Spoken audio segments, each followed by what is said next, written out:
It's the Duffin Up podcast.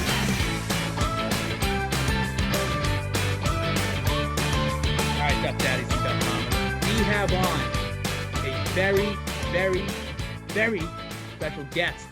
That's right, not just one guest. We have on three guests for you this week. These men from the Great White North of Canada have committed to go to every single PGA Tour event for the 2023-2024 season, although now it's just 2024 because of the new regulations, which I'm very excited about, and we'll get into it. And it's a fantastic story behind it. It has to do a lot with mental health, with the community, with engaging between Canadians and Americans on the game of golf, which we all love we all very much love here. So we have on Matt, Jake, and Gents from Superfan Sprint. Gentlemen, how are we doing this evening? What's up? What's up? Doing well. Good. Thanks for having us. First question I do have, and it's going to be a funny question, but probably not that funny. How much did the school bus cost? How much did the school bus cost?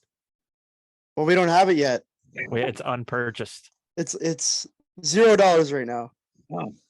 Oh man. Pretty I just see underwhelming you guys answer. always have Yeah. that picture in the back, and I am so excited. I'm so excited when you guys finally get it to like actually see, and obviously you don't need to say the receipts then, but it looks absolutely amazing what you guys are doing. So I am very excited to talk to you about this. So let's just start right off. What made you guys think of this, and what was the ultimate goal behind it as well? Hey, Matt, you take it. Yeah, so the idea kind of started, we went to the, Jake and I went to the WM Phoenix Open in February this year. And we went with a couple other friends. And the idea kind of started, we were at the event, we were sitting on 16, and we were talking about how different the event is from pretty much every other PGA Tour event in terms of they really cater to a different crowd, and it's sort of a more modern reflection of where the game is going. And so we were sort of talking about it holistically, and then Jake lives in LA, so we were heading to LA for the Super Bowl the same weekend. On the Friday of the tournament, we left and we flew to LA, and we were talking about how the next event was the Genesis, which is in the LA area. And we're like, oh, we should go to that too, like we were kind of joking around. And then we were talking about how the week before was in Pebble Beach. So it's like, oh, we could have gone to 3 in a row. And then it just kind of spiraled out of control from there, about how we could have done the whole California swing.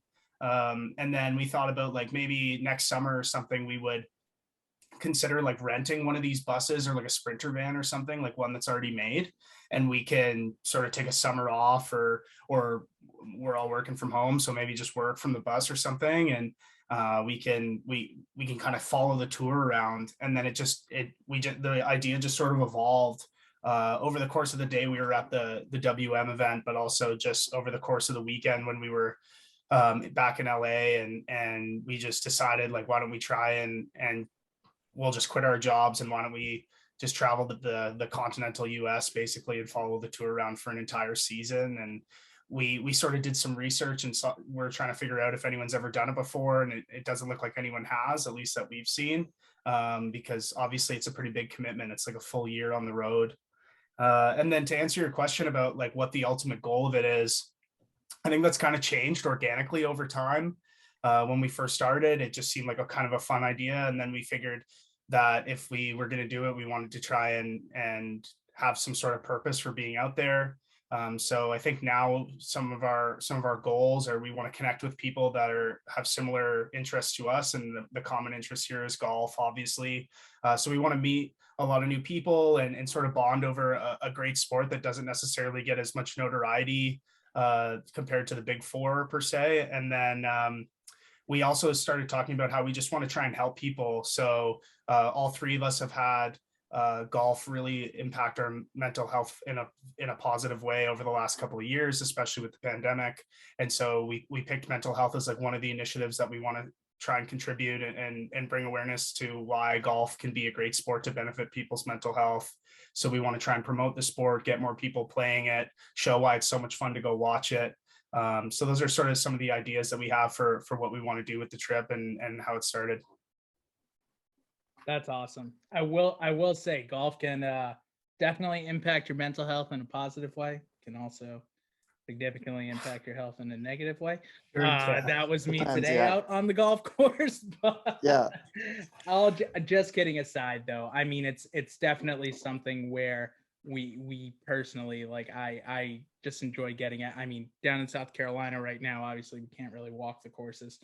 So we're in our nice little golf carts, but just getting out, getting 4 hours out of the day and just being able to turn, not read any emails, not look at anything like that, and just get out there and enjoy the round is definitely something that I think all of us could really enjoy, and something where, you guys definitely talk about access on that side too, something that, I feel like that's one of the biggest areas that I look at too, because you see municipal golf courses, especially in the US, closing left and right during COVID, right before COVID, and then during COVID, there was a massive uptick in golf within the US. I'm sure it was the same way within Canada. And being able to get that access to it and being able to get outside and being able to, take 4 hours, hopefully not 5 hours. We're trying to keep a pace of play, but it doesn't always happen. Being able to definitely do that is something that can really, ease someone's mind, ease someone's spirit, until they think they're good. And then, they're mad at every single shot that they hit, which is exactly what happened to me. Exactly. I love Jake. I like when Brendan said, explain what you guys are about and the question he asked. And Jake immediately deferred to Matt because clearly Matt has that entire spiel worked out, because that nailed it.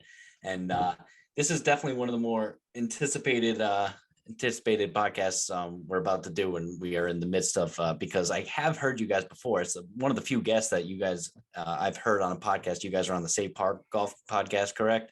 Yep. That was a great interview. A couple months ago. Shout out Derek and Dom as always. We love those guys. And then you guys were also on the Tee It High with Ryan as well. That was fantastic as well. We probably won't go into as much in depth on that side, but we will do our best because Ryan is very, very good at what he does.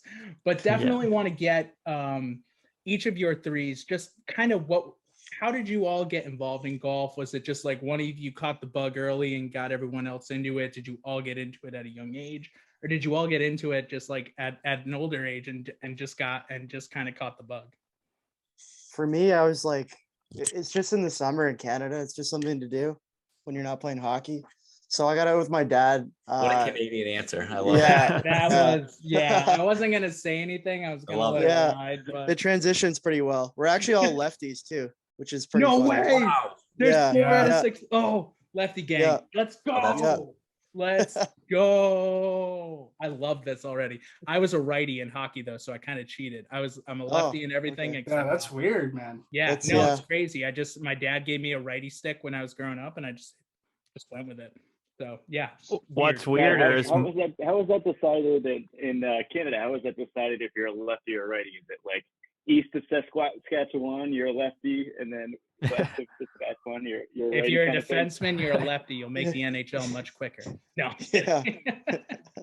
I think like contrary to golf, I would say more people are lefties than righties. Interesting. But all of us start so early that I don't know. I just always have been a lefty. I started playing hockey when I was like 3 years old, so I just always shot left. I don't have an explanation for it. I don't know if these two. Yeah, me too. These two, but and then naturally when you start golfing, it's the same swing. Not the same swing, but like my dad shoots left in hockey and right in golf, and I find that to be super odd. Yeah, there are people that do that too. It's weird.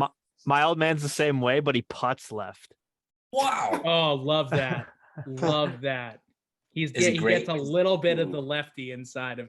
He's like, I've got to get this in. It's kind of like with Matthew Fitzpatrick the other week with the cross, with the cross-handed chip. It's just like there's something not right about. Like I'm watching this and there's just something not right about it. But you know what? We're gonna let it go. Like imagine the questions on tour if you just pulled a left-handed putter out of your bag every time you got to the green. Oh my No one God. would get it. No one would understand. Yeah. Everyone would be.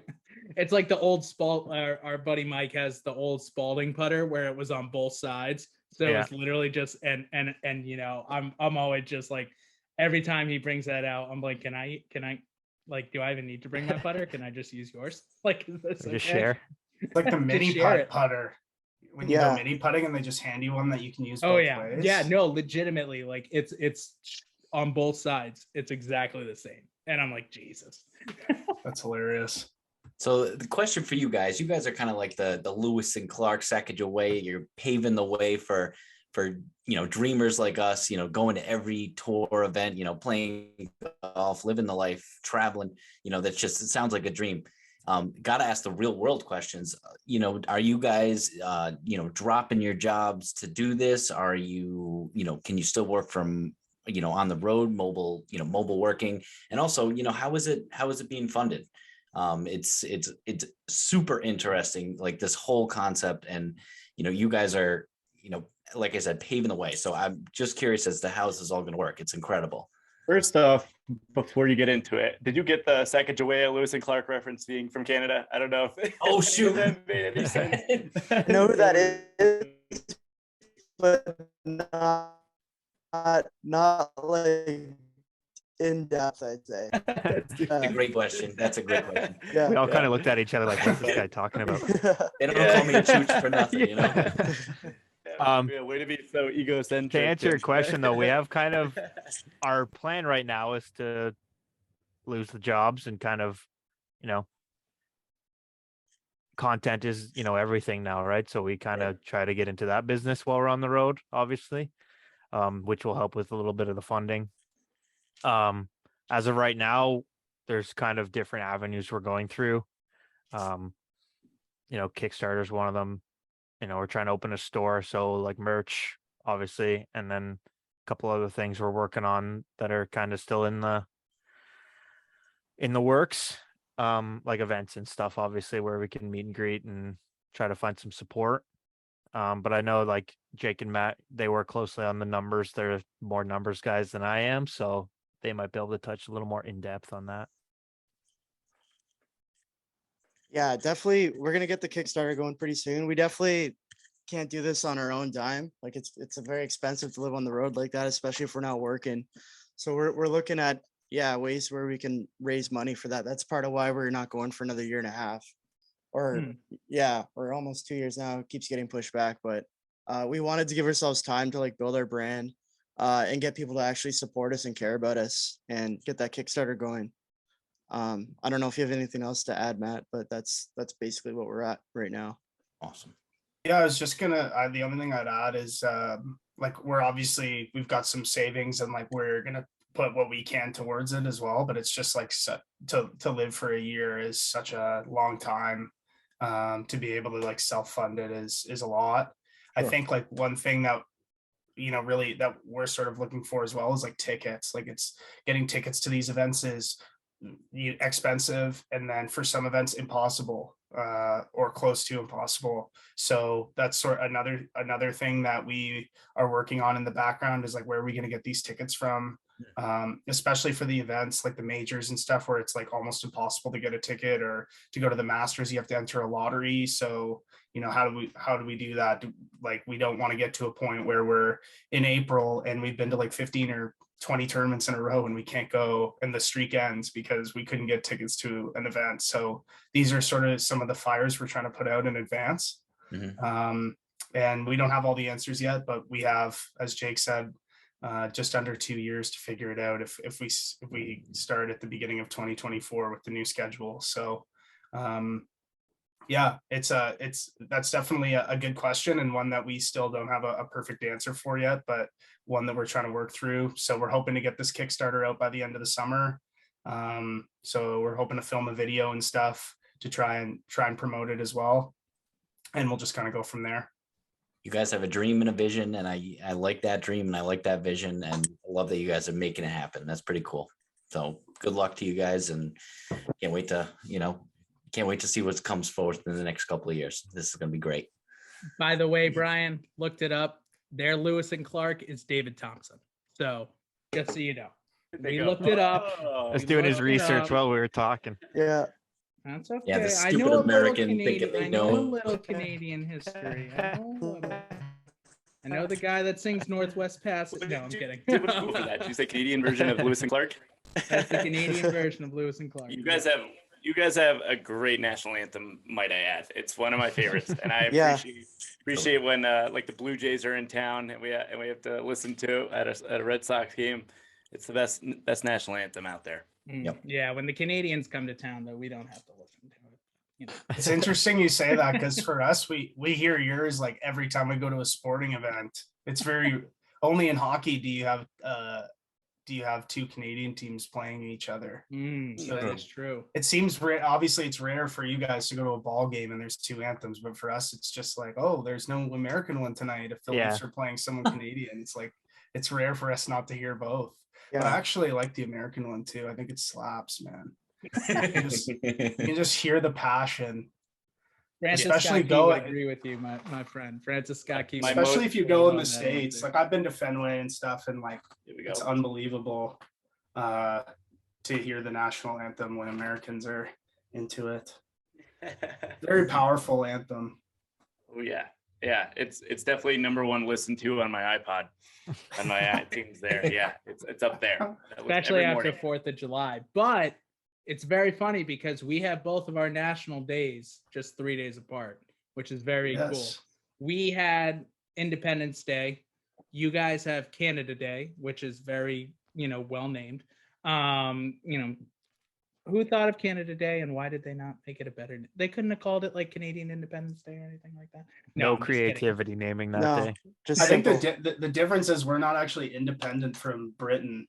That is still, you guys still have the Queen. We're right? still like we're still part of the Commonwealth. Yeah. So I don't know. We decided against that back in the day, but we're not going to get into that. The boys in the white wigs. Yeah. That queen's gonna live forever. I do watch some Canadian shows. Yeah, the Queen was probably alive.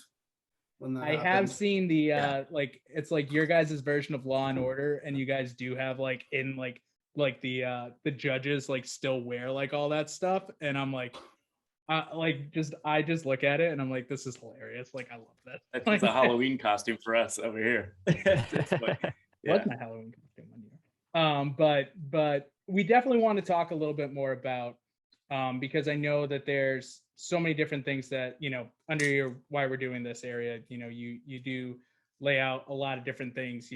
Especially on gender equality, which we have talked about actually a good amount on this podcast, especially just with PGA and LPGA. I'm not sure if you guys saw recently that, a lot of the major championships in the LPGA have increased their purses like significantly. I know the KPMG Women's PGA doubled. The US like $9 million. $10 million. Just kind of wanted to get your thoughts on that. And especially with, Brooke Henderson being one of basically one of the favorites every year in pretty much every major event. What it means to Canadian golf to see, one of their own and a woman especially. What does it mean for women's golf in Canada to see one of their own succeed at such a high level?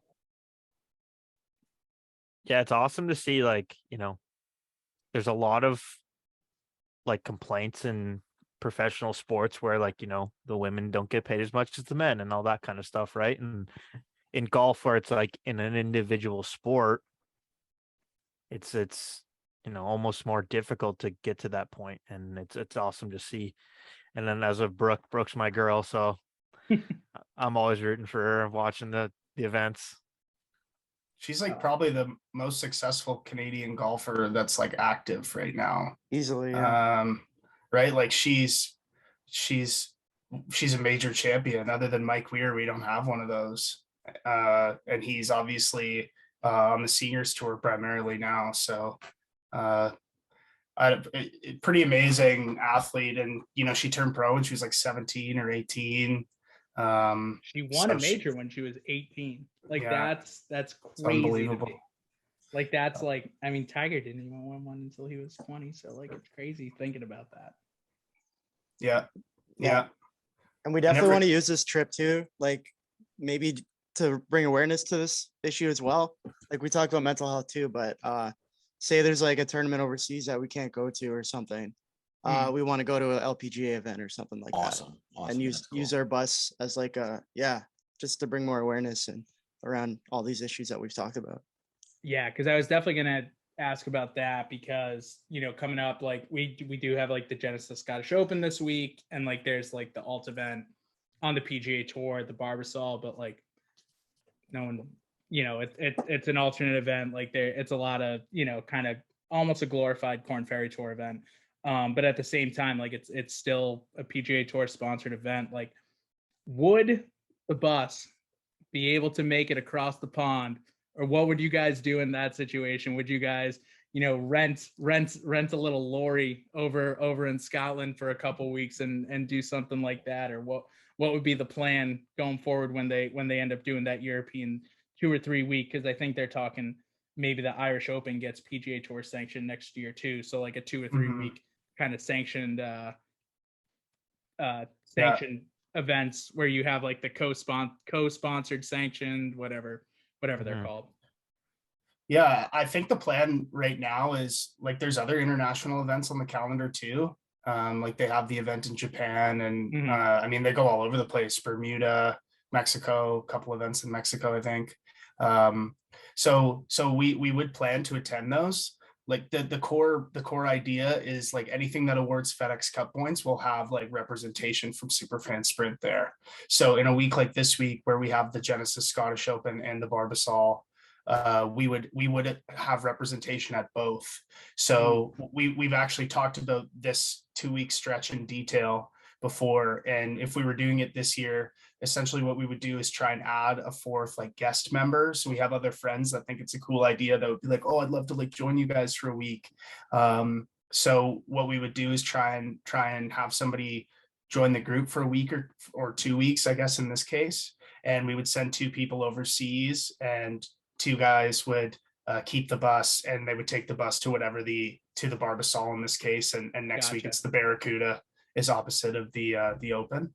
So like that's what the plan would be. So, and then for weeks like when they went to when they did like the Zozos in Japan, there's no opposite field event that week.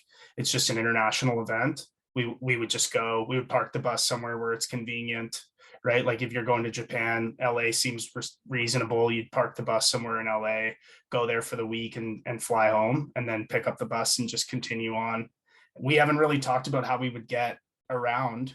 Like a lorry or something would be pretty jokes. We haven't we didn't really think about transportation when we were over there. It would basically be just like if anyone was gonna fly to England for the Open Championship, they would just Uber or taxi or whatever. That was kind of our plan right now. But I mean, hey, if we can do it, we'll try and get some sort of bus or something on the other side. That'd be hilarious. Yeah.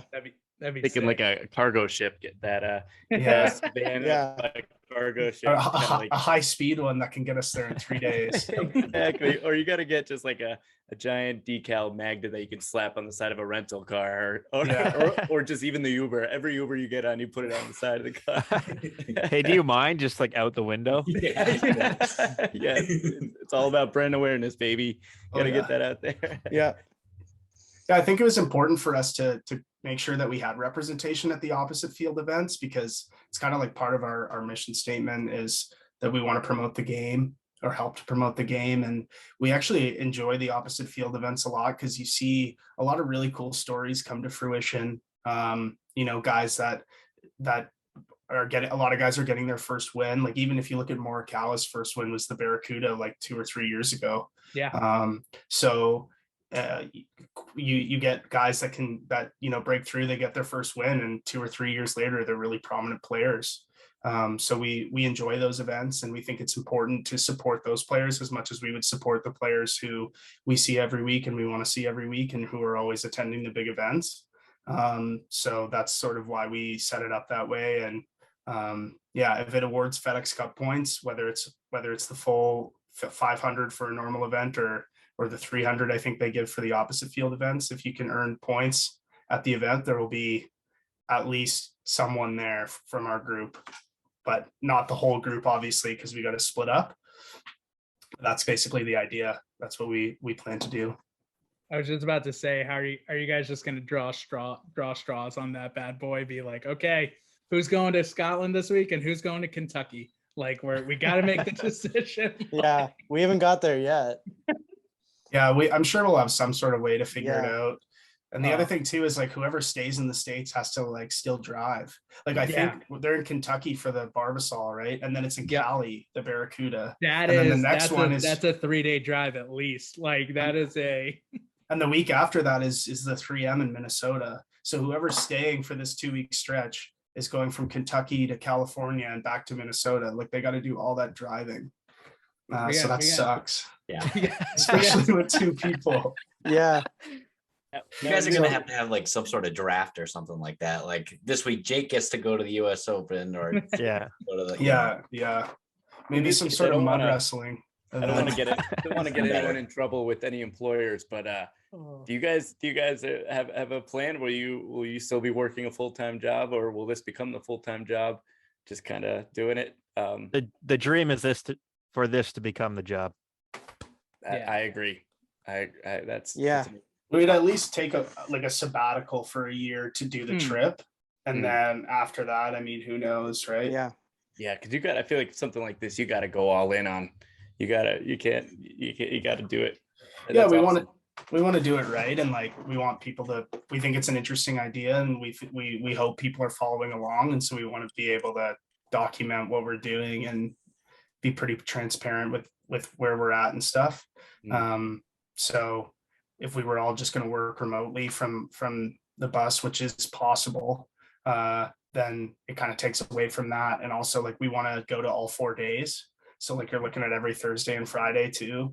Some of us would be working. Like it just doesn't make sense, right? It's like we're putting in all this work to try and do this trip.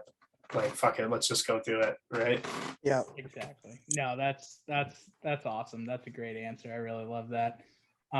Especially as 3 individuals who would love to quit their full-time job and do the Duffin Up podcast full-time, but those 50 listeners unfortunately cannot bring us any type of monetization so far, but we're working on it. We'll get there. Yeah. Get ready, Joe Rogan. We're coming for you. And I know at least two listeners have given me more money than you can imagine. Mom and Dad, thank you for listening. Yes. Thank you for any more money. Jeez.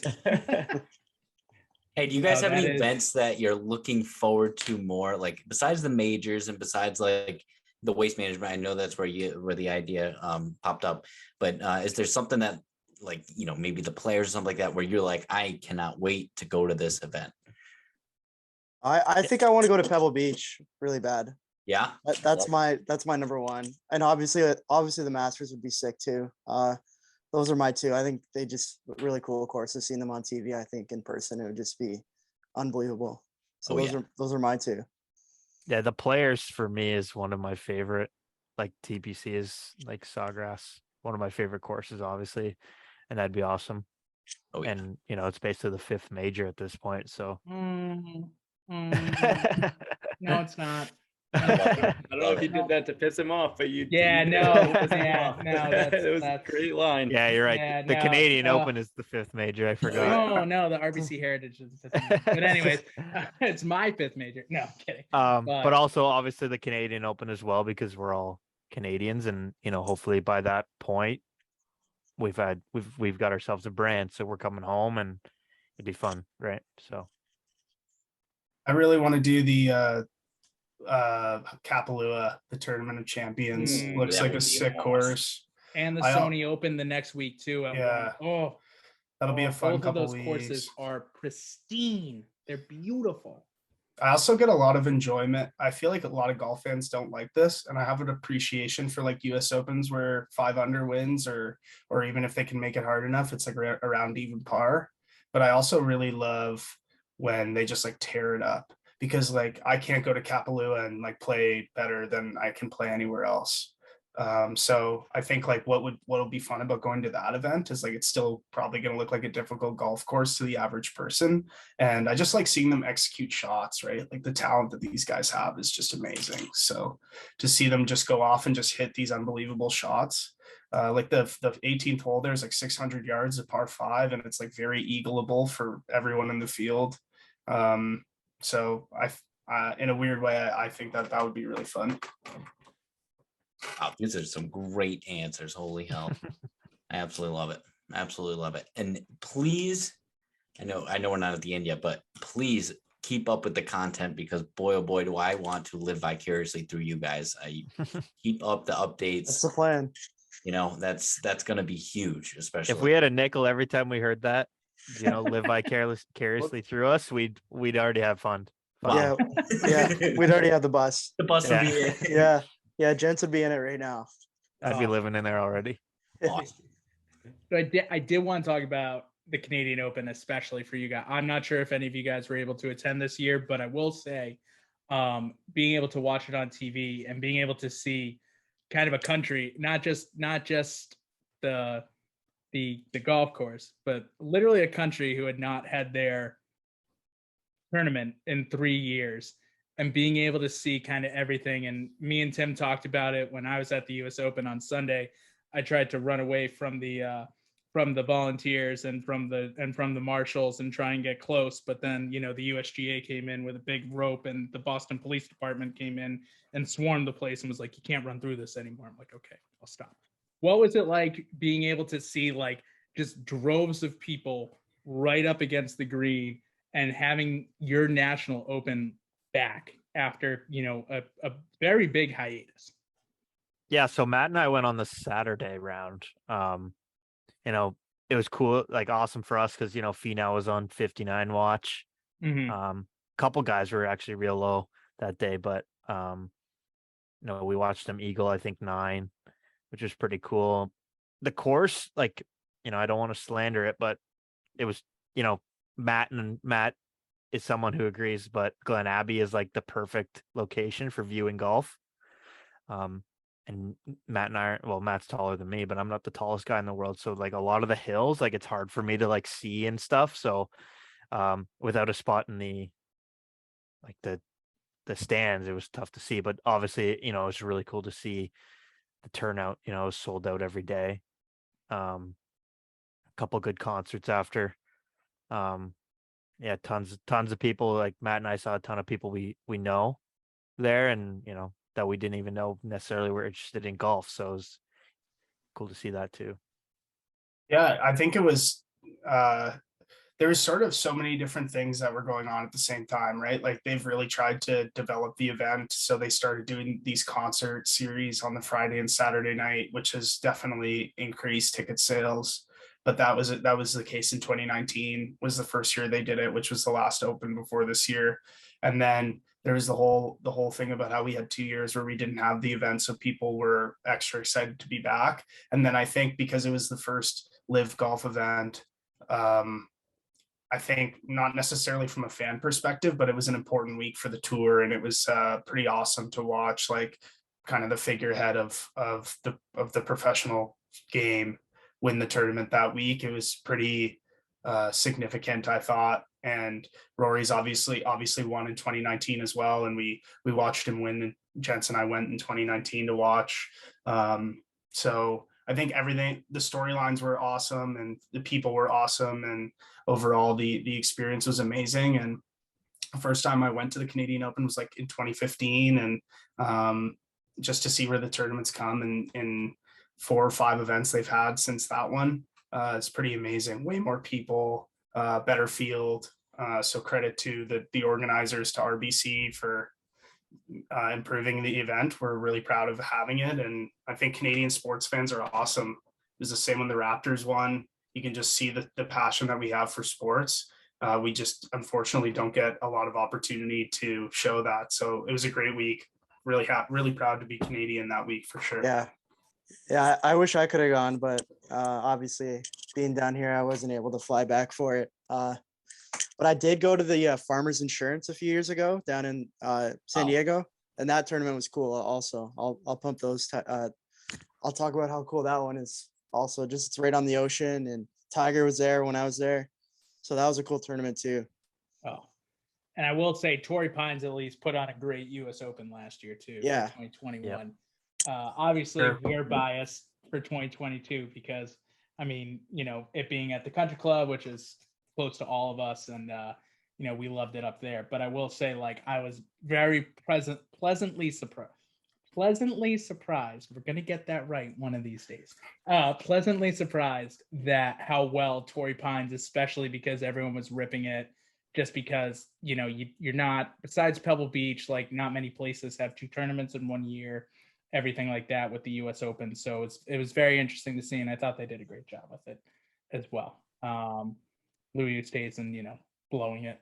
There's nothing like watching Louis Oosthuizen blow a major, because it happens all the time. It comes But down your own size.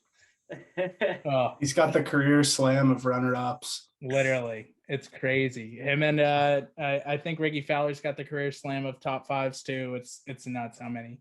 I like think he to did it joke. in 1 year. Oh, Ricky did it in 1 season, I think. yeah, it was the 2016 season. It was nuts. He was just top 5 in every event, and we were like, next year he's gonna do it, and he's just Yeah. Honestly, unfortunate. Ricky would be a great 4th for you guys. Yeah, he would. Unreal. Yeah. Smiley Kaufman. Yeah. Smiley Kaufman would be even Smiley better. Kaufman. Oh my god! I like to joke with Matt about Louis Oosthuizen, like he purposely throws these majors so he doesn't have to do press. So he gets the check and then he just leaves. He gets in an Uber and goes to the airport, and then he doesn't have to talk to anyone, right? Brilliant. To be It's fair, brilliant. Yeah. it's brilliant. He is just. He did say he almost quit. He almost quit 1 year just to go back home to South Africa and be a farmer. So I'm not surprised by that. And then he took the big paycheck from Liv, so he literally probably can go back home to South Africa and be a farmer in 3 years or whatever it is. But Good for him. yeah, no, I will say, especially with the Canadian Open this year, like it just fell. It just completely fell into their hands where it was. The last group was amazing, where it was Stacked. Rory, JT, and Tony Finau all having great rounds the day before too, going into it. Liv, I think we'll probably get into that after. This will probably be like almost a bit of a segue. You know, they don't call me Brendan Segways for nothing. They don't call me that. We usually have Mike. We don't call him that at all. Mike's usually on here, and we do call him Mikey Segways. So, but he's on vacation this week, so he couldn't make it. But you know, I will say that their first London event was a bit disappointing. I feel like that was overall what everyone thought.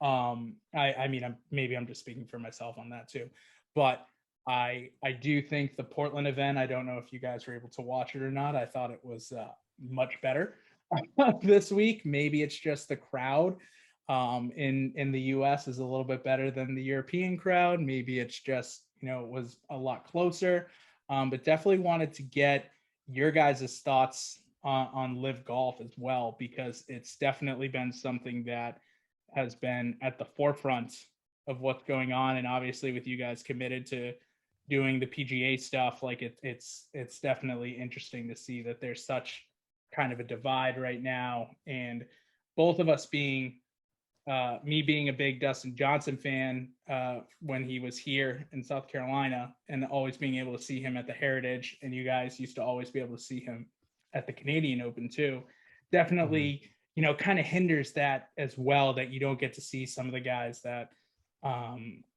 you know, kind of came through a lot. We had Graham McDowell down here too, and I'm sure you guys did too, because he was a big RBC guy, but kind of seeing a lot of those guys that you always saw on tour, and you're like, I like him, like I'm a big fan, and then all of a sudden they're just not there anymore. So definitely wanted to get you guys' thoughts on what's going on with that and the crazy world of professional golf these days. These days, it's almost like a soap opera at this point. Oh, I love it. Oh, I say I like hate it, but also with the PGA Tour's version of F1's Drive to Survive coming out this year, they might be in cahoots. Like this is a new conspiracy theory from Brendan. Like they might honestly be in cahoots just to get this Netflix series like to go, because this is going to be one of the most watched things ever, because DJ, Bryson, and Brooks were all supposed to be on that series, and they probably got dropped immediately once they were done. One thing we like to look at as an opportunity for us, because the way Liv is promoting, it's like a new style of golf, right? Or like the Mhm. team element and all this stuff, and new style of golf fans. So for us with the PGA, like committing to the PGA would be awesome because maybe they can use us as that avenue to change the way people look at golf through the PGA, right? Like, everyone's got deep pockets regardless of which tour you're on. So I think, it's not necessarily great for the game with competing elements. Like you obviously want to see everyone compete at the same time, right? Especially in golf where it's individual and it's hard to compare someone playing in Portland versus, playing elsewhere, correct? So, I think, sorry, gents, yeah, finish go your ahead. thought. Go ahead. No, I didn't. I was just gonna say, like, at the end of the day, I think everyone hears it in the media all the time from the players. Like, those guys can make whatever decision they want, and good for them. They did whatever they wanted to do, and that's their right. And who knows what we would all do if we were in their situation, right? No one's ever offered us that kind of money to do something else. I think it's very different. Like, I hear people say, like, oh, you'll always like take a raise if you can. I think that's very different. Like, obviously all of us would in our regular jobs, but a raise means a lot more to an average person than to them, I would think. I don't know. But I think, like, at least the way that I look at it is, I don't know. I don't really like the, I don't think necessarily the competition is bad, but people talk about how, like, the PGA Tour like hoards all the money for themselves, and like, I don't really know if that's true or not. Maybe it is, but I think, like, the grassroots of the PGA Tour, they're like very philanthropic. They do a lot for the communities that they have golf tournaments in. They do a lot for all sorts of charitable initiatives, and I think, like, part of the profits and the revenue they generate from their tournaments that goes towards that. And so I've tried to spin it in a way where it's like, I don't necessarily think they're keeping like all the money from the players. I think they're probably taking a good chunk of that money and helping to fund kids getting into the game, or there's a bunch of tournaments that benefit like children's hospitals and that kind of thing. And so that's one thing that I guess I don't really like about Live, is that, like, they're basically just all about the players making as much money as possible, and all these players are already very well off. And so I really, especially with how it relates to what we're trying to do with our trip, I like that the PGA Tour does a lot to help improve other people's lives. And so that's why, one of the reasons why I'm sort of on that side of the argument versus the Live side. But at the end of the day, I think, as I said, those players can do whatever they want, and good for them. And if they seem happy with it, so good for them. I haven't had a chance to watch. Don't really know if I will, but yeah, I guess we'll see what happens. It's certainly interesting content for all of us fans to read into. Yeah, and it's tough to, like, it is a lot of money they're getting thrown at them. So, like, who are we to say that they're wrong for, you know what I mean, taking it? But, echoing off Matt's points, I think the three of us are all in agreement that, we want to stand with the PGA, and our goal is to go to every PGA event, not every Live Tour event. And we're going to stick to that. Once we get the bus and once we get going, that's what we want to do. So we're not changing course on that. No, it's great. That's awesome. So you're saying no possibility of seeing Superfan Sprint at a Live Tour golf event? Well, if they give us 200 mil, yeah. I was just about to say, Greg Norman, if you're listening, like, we have said this multiple times on the podcast, Greg Norman, if you're listening and you want to offer, like, the Duffin Up podcast will become the Live Tour podcast immediately. We know he's listening. He's for sure listening. He's got nothing else going on. I know. He's literally got nothing else to do. We want Tiger money though. Yeah. The 850 million. Yeah, that is, yeah. We'll be the there we go. Liv, you heard it here first. Superfan Sprint will come to all of your events. You give them Tiger money. There we go.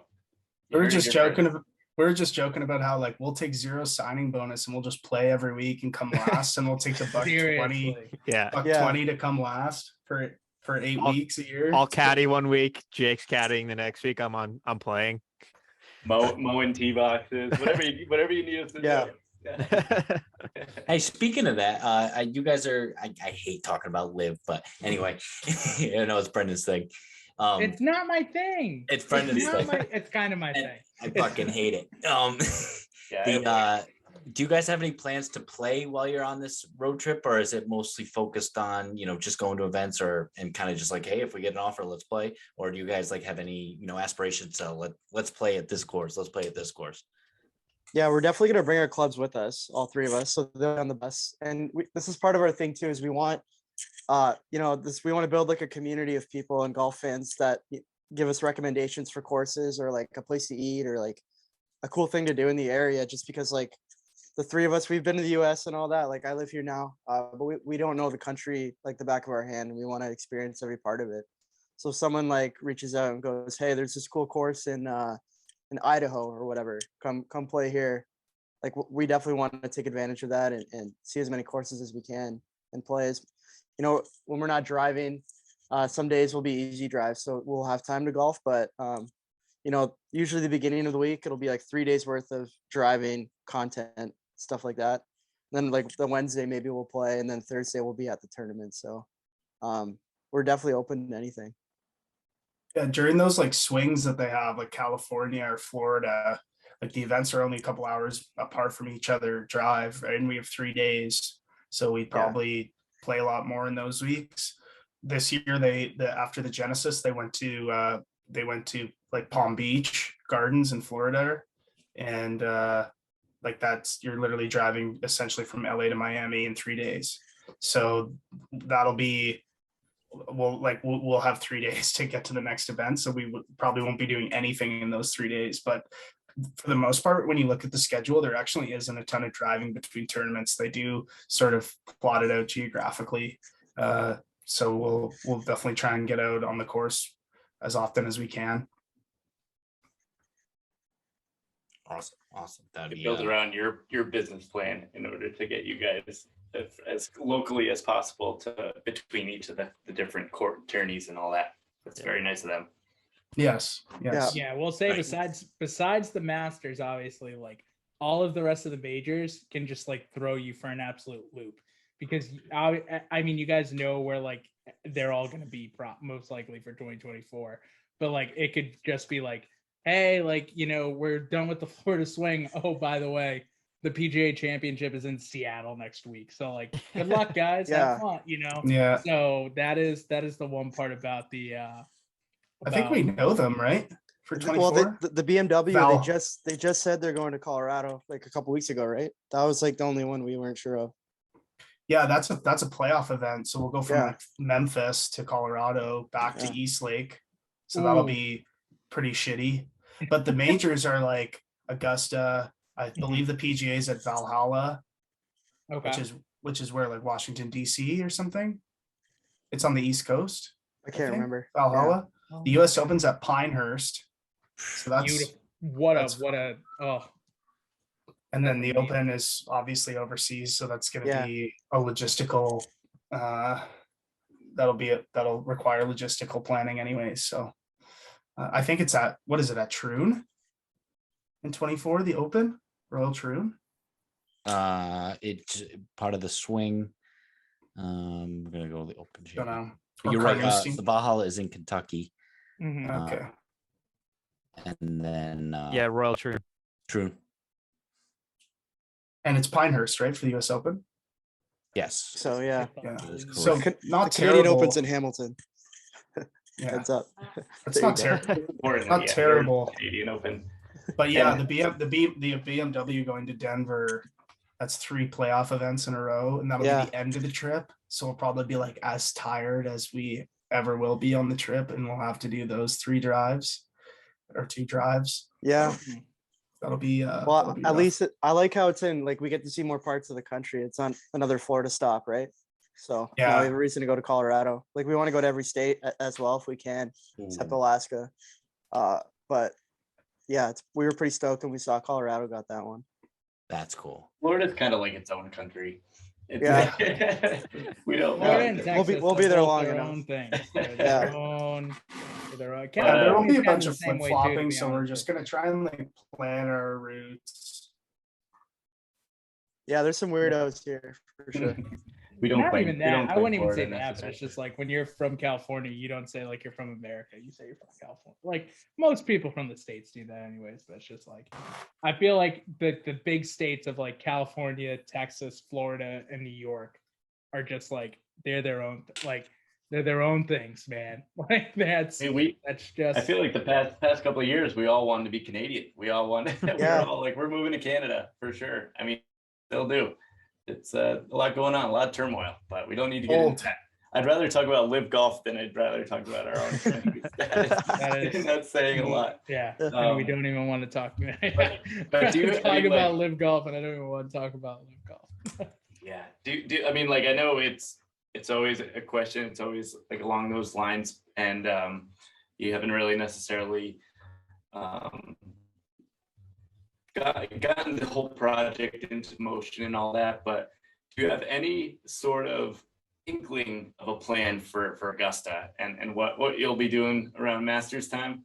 I mean, the most we probably all done is enter the lottery, which who knows how that goes. But like, do you know a guy? Do you? We're gonna park the bus out front of the front gate and wait. I have heard that. I've heard that's like a possibility that like residents around there in Augusta, you're able to buy them like that weekend from people if you're lucky. I mean, it's going to be a pretty penny, but I don't know if you're like, oh no, we have a guy we know. We're like, that's how this whole thing started, because we had to start it with an Augusta guy. Yeah. But, I think there's a few options, right? Like we can go with like, I don't know, see if we can find some third-party ticketing company, which probably won't work because the Masters is pretty good at that. They're scary, dude. They are scary good. I think like one thing which would be cool, but I don't know if we want to wait until then. Like we don't want to risk the streak too much. So like obviously we can just secure the tickets. That would be ideal. But one thing that could be kind of funny is like, I don't know, it's mid-April. So if we start in January, it'll be, I don't know, we'll probably be at event 15, 16 or something at that time. Like that's a significant streak. So it might just be like, get these guys in, right? Yeah. Like if we have enough people that are paying attention to the trip, it's like someone, right? You just get it out there on social media or something. It's like, get these guys into the grounds. Yeah. So that could be like kind of funny to see like how like the public would react to that, whether people would get on board and be like, people sharing it and stuff, like get these guys into Augusta. But I think if these guys out, keep these guys out. It could be the other way. No, but I totally agree. I think like don't let the streak die, like that kind of thing. If you're showing face at enough places, obviously you're going to be known. People are going to see you, and you're going to be talking to people at every single location. And I feel like someone's going to invite you at some point. We've also been talking to the tour a bit. Well, kind of. We've been like trying to reach out to the tour and see if this is something that they'd be interested in, at least hearing us out on the idea. Whether that just gives us some notoriety from a marketing perspective, or if we can try and get into a difficult event, access to a difficult event or something through them. Like, I mean, if there's one thing we don't do, is like, we're not really like sugarcoating trying to do these things. Like we have no issues contacting literally anybody, any connection we've gotten or email we've gotten, it's like no problem, right? If we have to call people, we'll do it. So I think we haven't figured it out, to answer your question, but we will be there. Wasn't totally expecting an answer, but I absolutely agree. It's like, even if the PGA Tour just brushes you off now, I mean, you're creating a file in their heads, in their minds, in their book, and after you go to 15 plus events, or even 5 plus events, I feel like it's name recognition. Knowing that, I mean, if they see your van outside of their courses every single time, and you guys are out there grilling hot dogs, grilling whatever, doing your tailgate. Yeah, exactly. Yeah. They're gonna be like, all right, what are these guys all about? Like, how can we? They're gonna talk to you. They're gonna do that, and I think it's an awesome thing. I mean, I personally haven't heard of this idea. It's a very revolutionary Lewis and Clark idea, as Tim said. David Thompson, sir. David Thompson. Come on. I couldn't remember it, but no, I think that's awesome. And worst case scenario, you just post up at the Hooters outside of Augusta with John Daly, and you just do that with them. Very The only true. thing the PGA is going to hand us is a cease and desist. Yeah, right. Yeah. Just like stay within 45 miles of this place, please. Please Don't go come away. here. Yeah, please go away. Stop contacting us. Honestly, that might even be worth it. Like spend a day with John Daly at the Hooters and Good to get attention. that is. We've that also right there. Our contingency plan is like we'll just get like a big TV and have a massive tailgate somewhere, and we'll just like watch it and see how many people we can get to come watch it with us somewhere. I think that's kind of our contingency right now. But obviously we want to be in there. So Yeah, we're talking about see. getting media passes too or something. Like whatever can get us in the gate is what we'll take. It doesn't really matter. Even if we're not, fans, it's just like a media pass. Like we'll do whatever it has to be done. I mean, having that ulterior, taking the platform of, taking a stand for mental health. I mean, I'm sure that could get you places as well. That's a huge part of it, and you can go that avenue as well. You never know. But We want to. Yeah, we want to, like, if there's like a charity event too. Like I went to a charity event down here for mental health. If there's like charity events that we could like be able to go to, like between events with our bus, like we definitely want to do that as well. So that's another thing that we plan on doing that on the road, is doing our best to help others and be at events that help others too. Gotcha.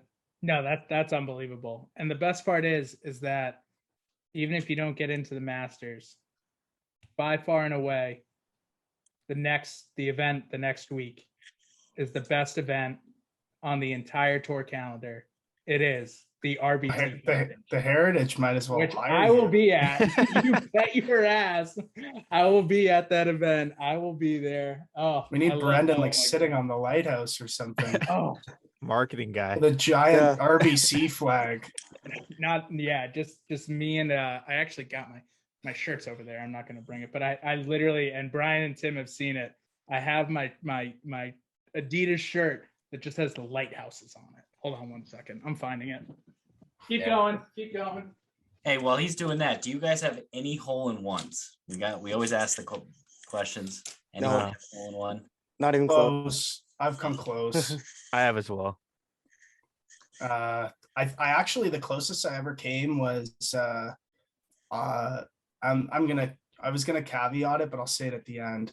I was playing through, and so there was like people watching me, and I put it to like a foot, and that's kind of a nice feeling because those people probably thought I was like scratch. Right. And right. it was on the fourth hole of a course in where my parents live. I remember it perfectly. I was probably like 10 over through 3, and then I just stepped up and had one nice shot in front of a few people. But the caveat I was going to give was that I was playing alone when it happened, which is how it always happens, right? Yeah. But if it did happen, thankfully there would have been people there to watch. Wow. To vouch for me. But imagine that with the biggest gallery, especially playing alone, because it's everyone's biggest fear is getting the hole and run, being alone. But like for that one hole, you weren't alone and you get the hole in one. That would have been a great story. I mean, it's still a great story nonetheless. But that's a nice story. Yeah, I'm always worried, like in the golf club we grew up in, there's a guy who had a hole in one. He posted his scorecard, and he had a pretty decent score throughout the whole round. My fear is that someone posts my scorecard and it's like 8, 5, 9, 9, 9, and then 1, and then at the end it's like I'm shooting. You still shoot a 52. You got it back. Yeah, exactly. You shoot 102, but you got a hole in one. Yeah. I'm not gonna could have been 104. I've thought about it. I think I'd rather have that happen than like shoot an 85 with a hole in one or shoot like a 107 with a hole in one. I mean, I never want to shoot a 107, but it would be absolutely hilarious if you have that and they post it in the score and it's like 107, but he got a hole in one. Everyone's going in there and it's just like, if that schmuck can do it, I can do it. Like, let's go. We're doing Wasn't there wasn't there like a Zyre Golf post or something, and it was like some woman named Paula that she got a hole in one, and their scorecard was like 99199. The caption was like, "Fuck you, Paula." My favorite part about that, it was like Paula from 100 yards, and she had a driver in her hand. Hell yeah, Paula. That's unbelievable. Oh, so great news for you guys, bad news for me. The Harbortown shirt is in the wash currently, so it will not be making a debut today, but that's okay. But you know, we definitely appreciate you guys coming on. It was fantastic talking to you. We're really looking forward to following you guys. You got obviously at this point, we're always just like, if you guys have anything to plug, but please go follow Superfan Sprint on all social medias. They're a fantastic follow. I absolutely love your guys' Instagram content. It's great. Your guys' blog posts are fantastic too. I've been reading those up whenever you guys post them. So definitely continue that. Thanks. Oh, love reading them. And Yeah. when you guys when you guys start getting going, definitely let us know. We're gonna be pumped about it. When you guys come to the RBC Heritage, let me know. We'll definitely work something out where you guys can, where we'll definitely meet up or do. We'll do a we live can on that side. We'll do a live Duffin Up. Oh, the Heritage. dude, we did our first bus, live. yeah. We did our first live. It was amazing. Live from the bus. Oh, Yeah. I love that. that'd be great. It's better. It was better than live from Brendan's parents' basement. We'd have to Yeah. take we have to take we would have to take out Will Compton and Taylor Lewan. We'd have to take them out. We'd be like, no guys, this is our week. We're busting with the boys this week, guys. But no, Matt, Jake, Gents, thank you guys so much. We appreciate you guys so much for coming on. Please, everyone, I know I just said it, please go follow them on all socials, and we'll definitely be hearing from you guys soon. So thank you guys so much for coming on. Thanks, guys. Really appreciate it. Thanks for having us. Loved it.